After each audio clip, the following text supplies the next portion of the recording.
অর্থ আকর্ষিত করার জন্য আজ আমি একটা টিপস বলবো, করে রাখুন। দেখবেন রোল দারচিনি পাওয়া যায়, রোল টাইপের। খোঁজ করলে পেয়ে যাবেন। একটা দারচিনি আপনার প্রয়োজন, একটা ৳৫০ নতুন নোট প্রয়োজন। আর কি? হলুদ। ওই লম্বা দারচিনিটা ৪ ইঞ্চি হতে হবে এবং ওই হলুদ গুলে ঘি দিয়ে ৫ টা ফোঁটা ওই দারচিনিতে দেবেন। তারপর একটা হলুদ সুতোর রিল কিনে আনবেন।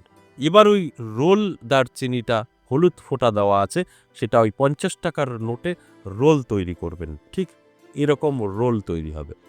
তারপর এটাকে ওই হলুদ সুতো দিয়ে পুরো পেঁচিয়ে ওই টাকাটাকে কভার করে দিন।